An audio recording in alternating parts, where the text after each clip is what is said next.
Only 2 eggs today? Solidus must have taken the day off.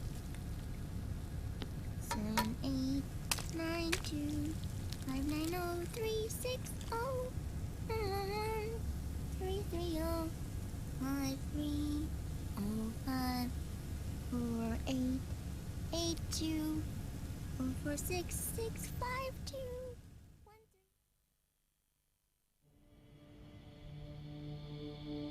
3. The Manhattan incident triggered a serious public backlash.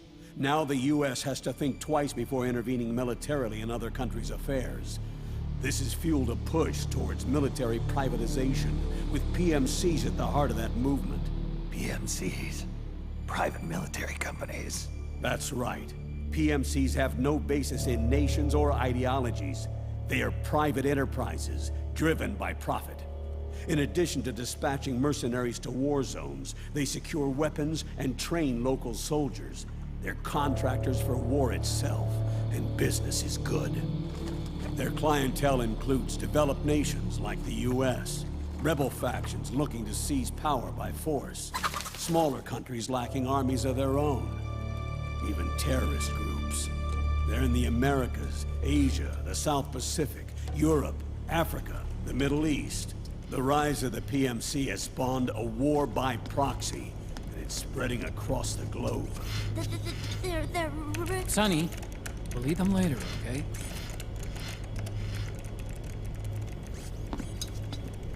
Every age has its mercenary. These PMCs are nothing new. We've been dealing with them since before the turn of the century. No, Snake. They're nothing like the mercenaries of the past. They're ready. Sorry, I'm a little busy right now.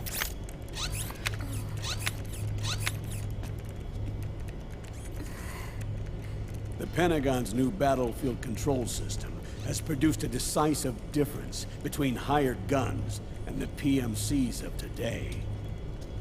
The system was developed by Arms Tech Security. Arms Tech? You mean AT Corp? Yeah. In recent years, AT Corp has shifted focus from weapons development to security tools. And since the establishment of AT Security, business has been booming. The system makes it possible to integrate not only micro-level information on individual soldiers and units, but also macro-level information about field conditions and order of battle. So they've finally achieved total real-time battlefield control. That's right. And as a result, the global presence of PMCs has grown explosively.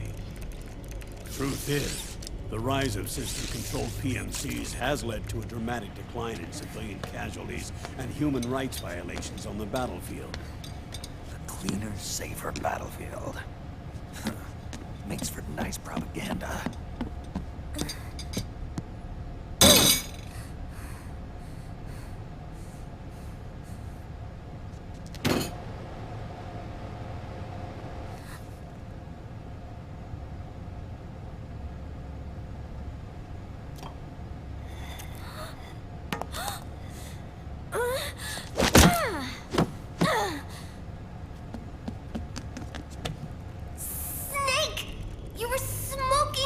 Weren't you? This is a non-smoking flight!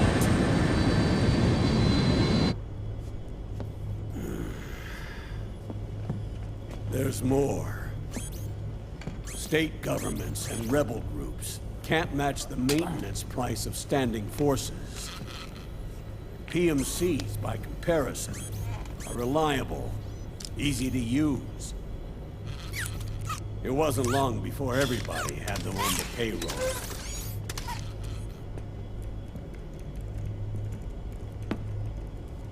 And, as a result, regular armies began to decline worldwide.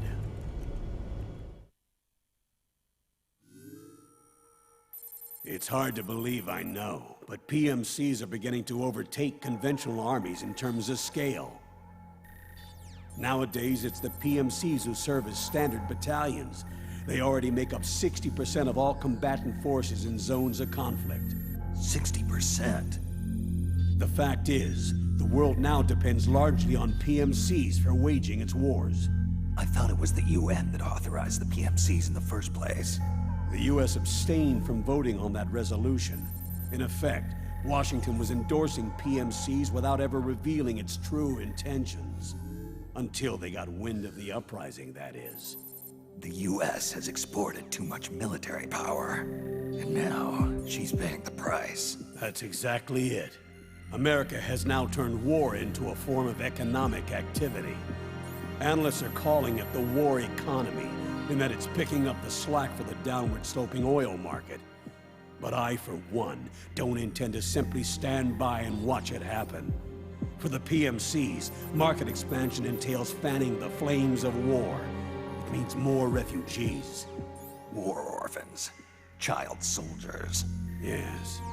Even as PMC soldiers get more specialized, they're also getting younger. Mercenaries spun off from state armies. Unmanned weapons. Child soldiers. Proxy battles in a new Cold War. There are hundreds of PMCs in business worldwide, and their numbers are growing. Currently, 5 of them are big enough to be labeled global powers. 2 in the US, and 1 each in the UK, France, and Russia. Reconnaissance has revealed that those 5 PMCs are run by a dummy corporation that acts as a single mother company. This mother company embodies the 5 largest PMCs. Her name is Outer Heaven. Outer Heaven? You mean? That's right. It's Liquid. Liquid? He's taken command of this immense army and is now preparing to unleash an insurrection. I watched him die. His will lives on, in the body of the man once known as Ocelot. He aims to fan the flames of war even higher, to create the perfect world once envisioned by Big Boss. The one world in which soldiers will always have a place. He must be stopped, before it's too late. Do you understand, Snake? Any means necessary. Just stop Liquid's insurrection. Even if it means killing him. You want Liquid dead? Isn't that right, Colonel?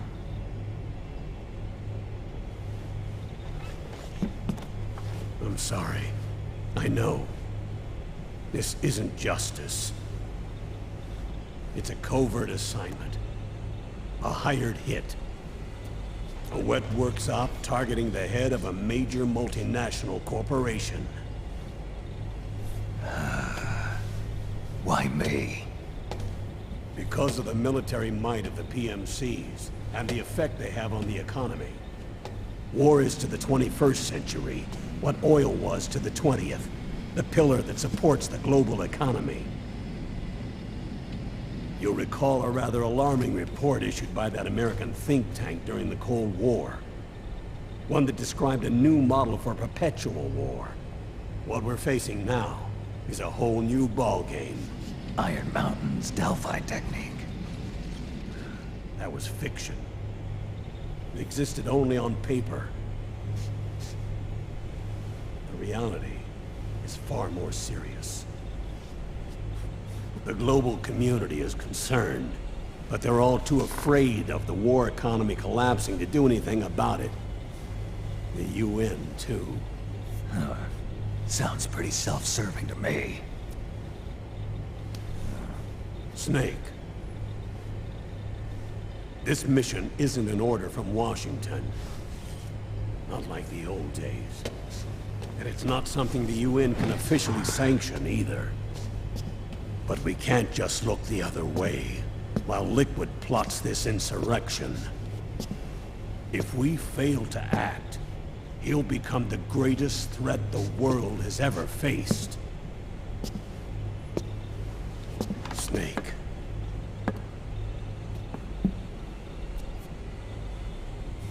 You're the only man I can trust.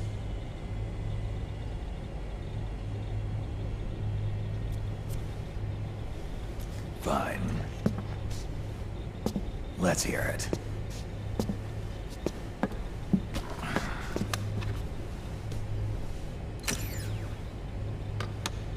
Our intelligence on Liquid's uprising originally comes via reports from U.S. Special Forces, who were mobilized after we at the UN reported our findings. They're tracking Liquid's movements. About 18 hours ago, he was spotted in the Middle East. There's a rebel army in the Middle East, made up of ethnic minorities, waging civil war against the regime in power. The core of that regime's army is provided by one of the PMCs under Liquid's control. What about the rebels? The local militias have hired small numbers of operators as trainers and field commanders. And of course, they've got help from the local PMCs. Right. A proxy war between hired guns. PMC versus PMC. A quagmire of war. All too typical victims of the new world economy. Snake, you'll be sneaking into the conflict zone via transport truck, disguised as one of the rebel army's hired operators. Your first objective is to make contact with our informants, Rat Patrol Team 01. They'll be expecting you. Rat Patrol, huh? They sound sneaky. They're a special forces team assigned to the Army's PMC Investigation Unit, CID. CID. Real rats of the Army. No. I can vouch for them personally. Friends of yours? You could say that.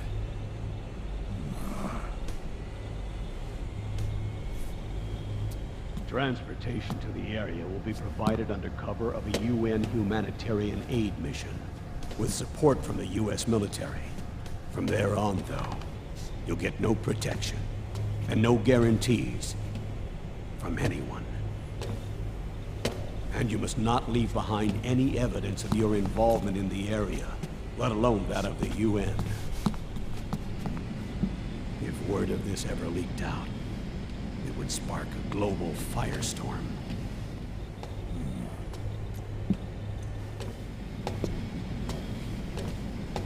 Snake.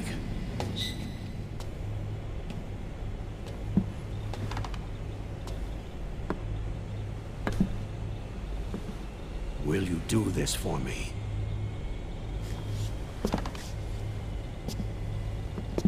Will you terminate Liquid?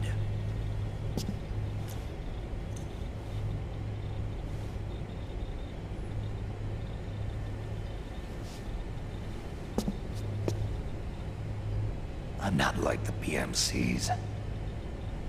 I don't need your money. Thank you. But if you're going to spark something, spark this.